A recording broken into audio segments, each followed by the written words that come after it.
Good morning. This is Karl F. Rose recording on Monday, Memorial Day, May 27th, 2019. And first of all, let me say Happy Memorial Day to everyone.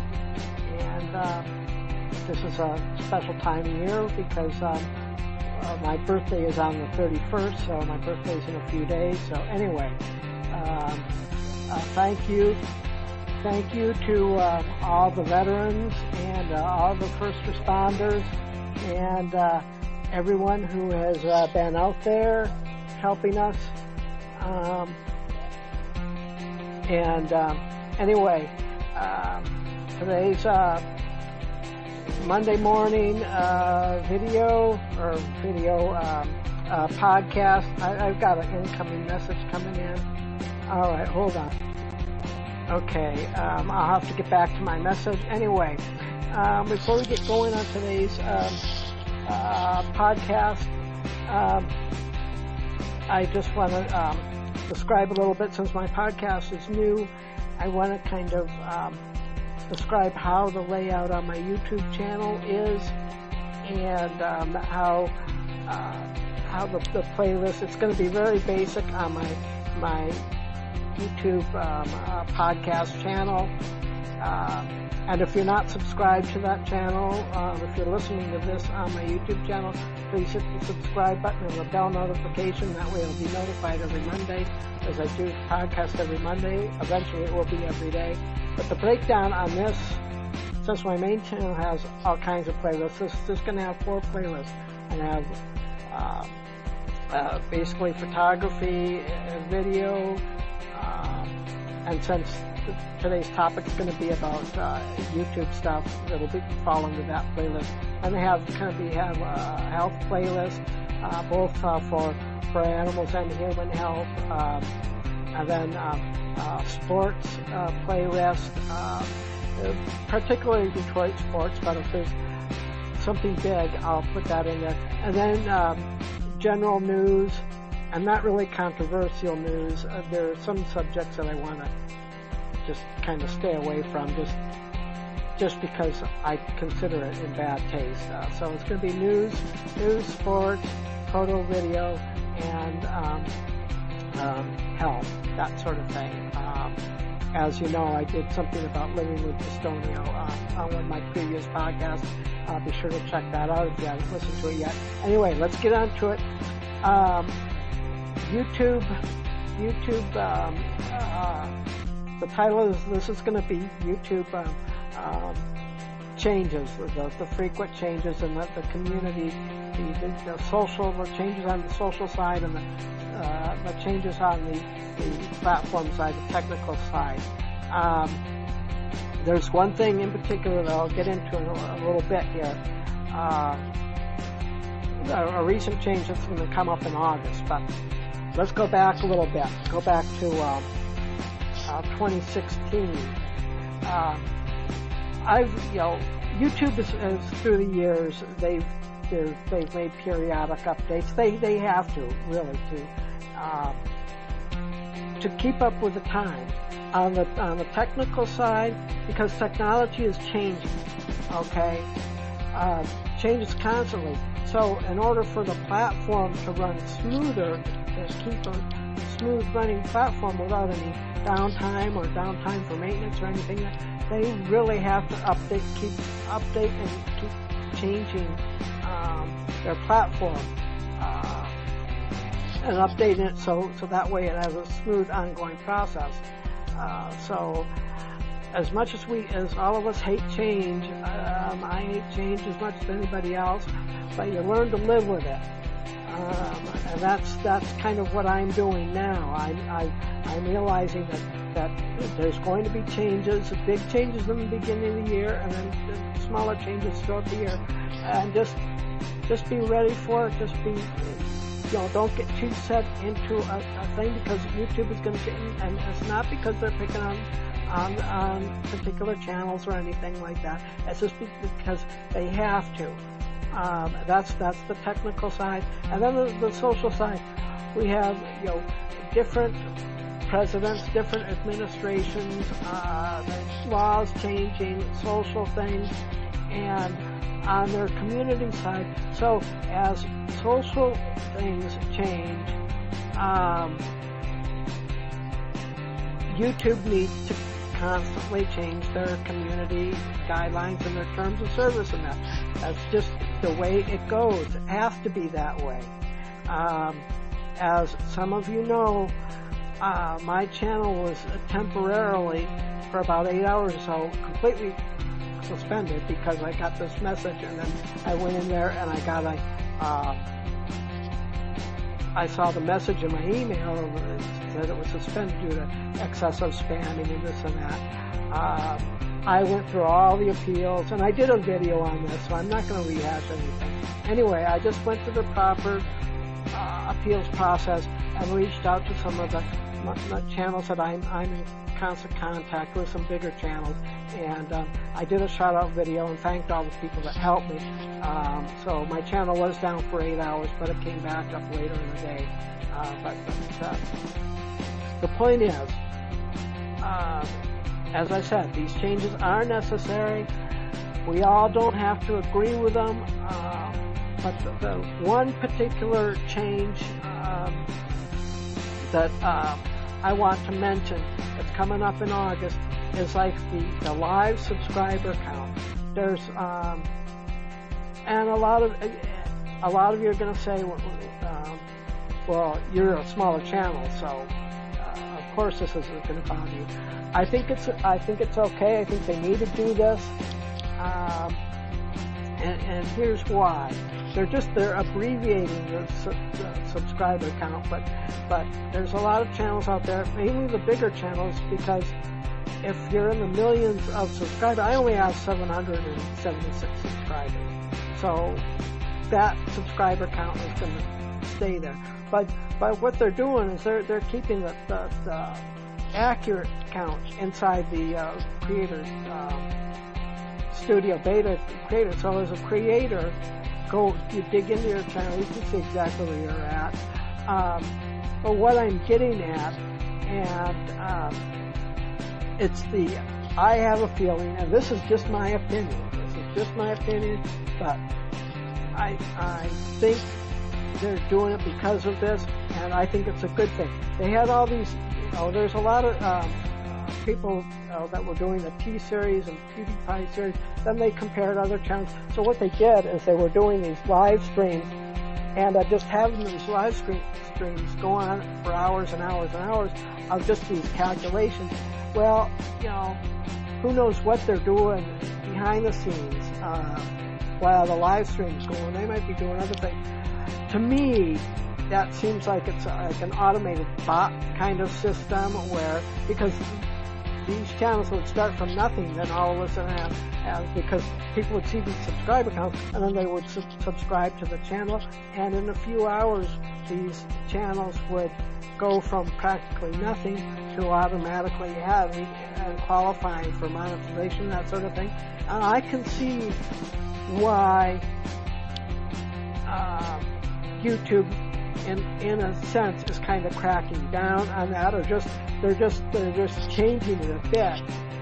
Some people might say cracking down, but they're changing it to the abbreviated, so you don't be seeing the live subscriber count. And after I do my podcast, I'm going to do a little screencast of a live subscriber count that I have here on my tablet app that I'm doing. But the thing is, what I'm getting at is that this is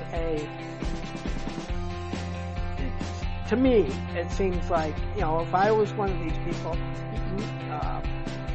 who is in charge of making these changes and that's how I look at it. I look at these things, okay, these people are doing this, they're just setting their live stream up, they're going away, they're doing other things, and they're just letting this thing roll automatically.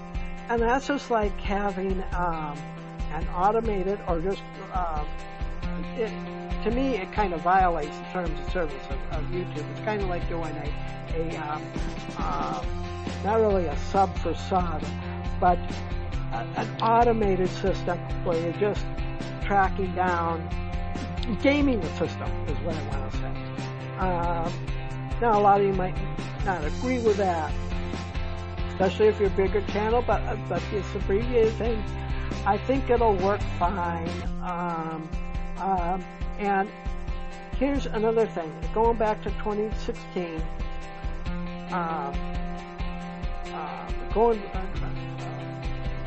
let's go into the social side now.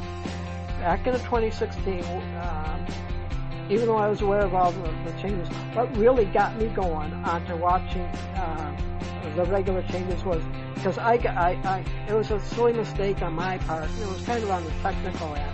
But anyway, I got a community guideline strike on January 1 of 2016 because New Year's Eve I was doing something and I accidentally did something, and I had a whole bunch of things going on. But it looked like a lot of spam. So at first I was really mad. Then after doing some research, I realized that it was an accidental part on my thing. So I let it go. I did not upload any videos for the first 6 months of 2016. What I did is I actually learned. That's how I found the Daryl Leaves channel, which helped. He led me to Brian G. Johnson and Nick Nimmin and multiple other bigger channels that really go by the rules to the T. The bid conferences and that sort of thing. So I spent 6 months because once I realized, okay, this is a silly error on my part. I mean, I did put in an appeal, but I didn't push it hard enough. So I just let because I was,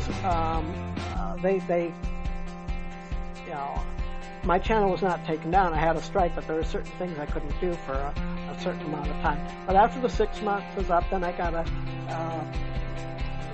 a little thing saying, "Yay, good work, you're not violating the thing," and they put me back to normal. This was before the monetization change rule.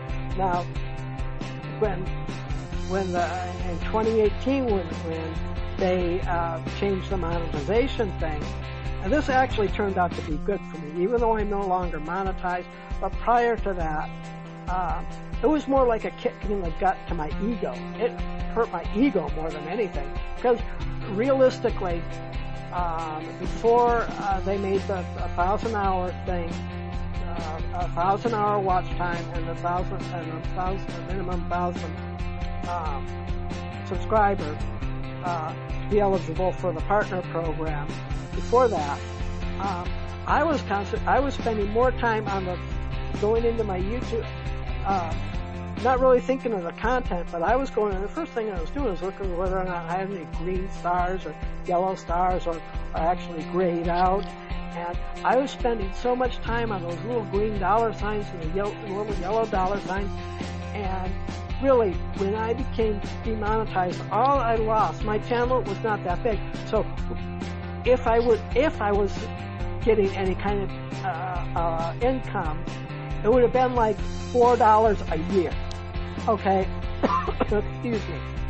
So monetarily, okay, I can see where they're getting at. So what I'm saying is, when they made those changes, it took my focus away from these little green, yellow dollar signs, away from that, to actually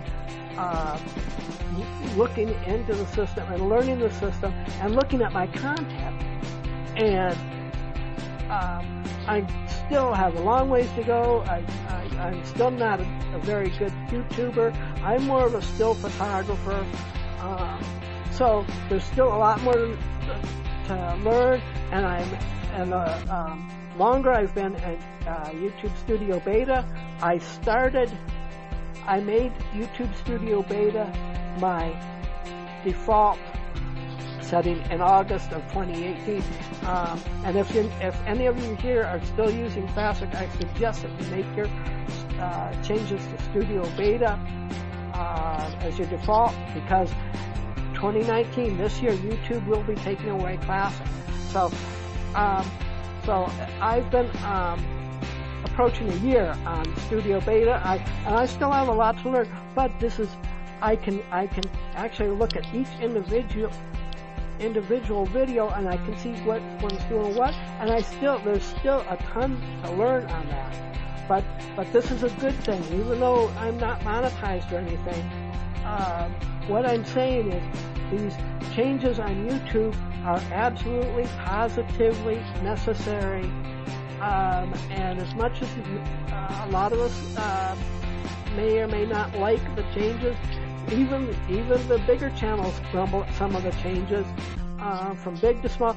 They have to be done, because imagine if YouTube was still on the technical side, if they were still running on the same kind of a system they had 10 years ago, it would be slow, it would be clunky, it would take a gazillion years to upload a video. Then they would probably have to actually take the whole site down for maintenance every now and then, and that would drive the advertisers nuts.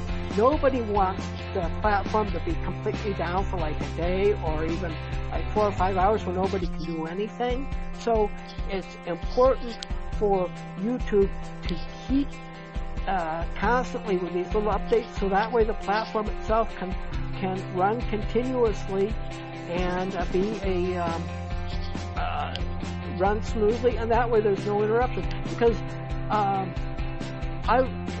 prior to my disability and my retirement, I was in the advertising area for a time. So I know, and if advertisers would flip out if they had to go down to maintenance every so often, or if it was down for a long time or days, that would drive advertisers nuts, and they would leave, and eventually it would kill everything. So you have to give YouTube credit for doing what they do, whether we like those changes or not. They are absolutely positively necessary. And as far as the social side, yes, they need to keep changing those, because, for an example, with the thing with the soap detergent, these people with these dumb challenges that are, harmful for people, anything that's harmful and that sort of thing, that means YouTube needs to crack down on that, and they did. And I mean, these challenges, Tide Pod challenges, that's just silliness. And there is no need to promote that kind of thing, because people are dying from that. So it's ludicrous that they're even doing that in the beginning. So these kind of crackdowns on the content, on the extreme, excessive, even video on gaming channels. If the gaming is really violent, real bloody, and that sort of thing, YouTube really looks at those kind of things very seriously, and they may be eligible to be up there, but they might not be eligible to be monetized, because advertisers don't want to have their ads on blood and gore and that sort of thing. But that's what I'm getting at. We may or may not like these things, but it's done, and now I am winding down, and we will see you on my podcast next Monday, when I talk about, well, we'll see. Just be sure to subscribe to my YouTube channel, podcast channel, hit the bell notification, and check out my other YouTube channel, my main YouTube channel. Subscribe there too. And we will talk to you next Monday. See ya.